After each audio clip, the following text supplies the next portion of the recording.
All right, our first line on our stitch sampler we're going to do is that basic straight stitch. So our preset is on number 2. We're going to go ahead and line up our presser foot. Remember, there's a little line on the presser foot that is right in the middle. We're going to put our line on our fabric matched up with the line on the presser foot. Go ahead and push this button right here, tells your needle to go down. So now it's ready to sew. Position your foot on the foot pedal and you're going to, just like we did with sewing on paper, we're going to start sewing. However, I want you guys to get in the habit of back stitching. So you're going to take a couple stitches forward and then you're going to push this button right here that is the backwards arrow and hold that for a couple stitches, and then you go ahead, let go, and then you're going to just sew. And we've got our machine set to medium speed. Just go ahead and sew that line all the way down until you get to the end. When you get to the end, you're going to kind of slow down a little bit so you don't go off the edge. And you're going to back stitch again to finish off your stitch, okay? So here I'm at the end. I'm going to hold on to that and back stitch. Okay, when I'm done, go ahead and push this needle up position again. That's going to make it so that the needle's ready to, or your fabric's ready to take out. Lift up your presser foot and pull out. Go ahead and there's a cutter on the side of the machine you can use to cut the threads, and go ahead and look at your stitch line. Should be nice, right on the line. The back looks good. Go ahead and cut your threads right to the edge of the fabric or right to the edge of the stitch line. I do not want you to hand in, even if, see how these threads aren't even that long? If you hand them in like that, I will dock you. I want no threads showing, just like that. That makes a quality product, is when there's not all kinds of threads hanging out. You don't want to be wearing your aprons with all kinds of threads hanging out. So you're going to cut them straight to the stitch line. Okay, do not cut your fabric, but that's how I want everything turned in. So that's your first line of stitching. Your second line is going to be the basting stitch like we talked about. So you're going to come over to your machine and you're going to keep it at number 2, but this time you're going to change the length of the stitch. So we're going to go ahead and do it at number 5. So take it all the way up to number 5. That's the highest you can go, can't go any further. And our second line, we're going to again put it underneath the presser foot, put the presser foot down so that it's matching up with the center line. Put your needle in the down position, it's ready to sew. So for a basting stitch, I'm not going to have you back stitch, because a basting stitch is oftentimes a temporary stitch, and you don't necessarily want that back stitch in there. So go ahead and just sew all the way down the line, and you can see that it takes much bigger bites.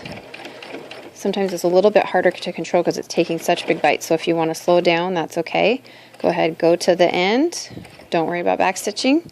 When you're done, needle up, press the foot up, pull your fabric out. You can use your thread cutter here, and then look at, can you see the difference between these two lines? See how small this is and how long of a stitch line these are? You can see when you open it up and you pull at your fabric, see how big of a stitch that is compared to this side. So you wouldn't want to sew your apron or any kind of clothing with a basting stitch, because it just wouldn't hold up as well. It would break and get holes and things, but it is a good temporary stitch. And I want you to be aware of that. So, and you can change the stitch to anything in between here, but this is the longest and kind of the more average stitch. Go ahead and cut your threads, and then we are ready to do the next one. The next stitch that we're going to be doing is a zigzag. So over here, the zigzag is number 5. Don't be confused with number 4. If you do number 4, that is incorrect. It is stitch number 5, a zigzag. A zigzag is used in a lot of different reasons on the edges of fabric, so that, see how this fabric is fraying a little bit? The threads are coming off. If you were to do a zigzag on the edge of a fabric, it's called an overcast stitch, and it overcasts the edge so that the fabric doesn't fray. It also is used on stitch lines at times for different reasons, so I want you to be familiar with that. Go ahead and line up your presser foot with the line as always, but as you can see, the needle has already moved out of the center position. So a zigzag is going to be taking it's zigzagging, so you're not going to be going straight on the line. So don't be surprised the needle's going to go one side of the line to the other side, to the one side to the other side, and that's correct, so don't worry about it. Go ahead, put your needle down. Always do that before you start sewing, and we are going to just let it go. Don't worry about back stitching. Okay, so you can see that it is taking its stitch on either side of that line all the way down. And the same thing is true for the zigzag. If you wanted to do a wider zigzag, you can change the length here, over here, the width. So if you want to take a wider bite, you know, then you would change this up. This is set at 3.5. We're just going to leave it and finish out our stitch all the way to the bottom.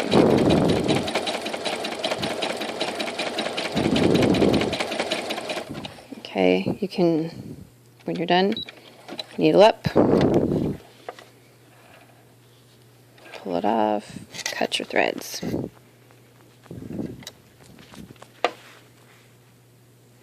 Check both sides to make sure everything looks good. I used white thread so that you could really see what it was going to look like, what the stitches look like. You will probably be using the blue thread that we're going to use on our aprons, but it's okay.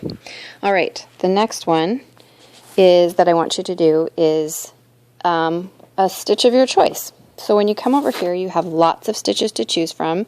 I'd like you to choose one as you go through. Choose, go through and figure out, look at number 29. That's really cute. Let's see what foot it needs, though. I want you to make sure you pay attention to that foot, because if it calls for a different foot than J, which this one does, it needs foot N. So you can either come to me and try, if we can find the foot, then that's great. Otherwise, choose one with J. So let's see if we can find one. 26 is also kind of cute. Oh, that's J. So really pay attention to your foot when you're choosing, and try and find one that works with J, but otherwise we can find the foot. So go ahead, as always, put your presser foot down, put your needle down, and sew me a decorative stitch of your choice. And just follow, again, the decorative stitches are going to take a lot longer because they're going round and round or doing some kind of pattern. So you could be sitting at the machine for a little bit while you're doing this. And it's just important to just keep guiding that fabric so that it doesn't get off of the line. So just keep guiding it till you get to the end. Okay, I'm finally at the end of this stitch line.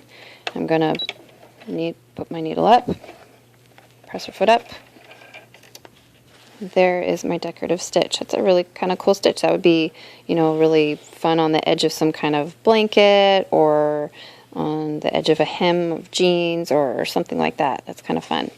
So once again, cut all your threads. I got to go through and cut all my threads. You're going to get the piece of paper to hand this in. There's going to be a form that you fill out with your name and everything. Staple this to it so that you can hand it in for points. But that is your stitch sampler, and hopefully you feel a little bit more comfortable with this machine and all of the buttons and things over here. You understand it a little bit better.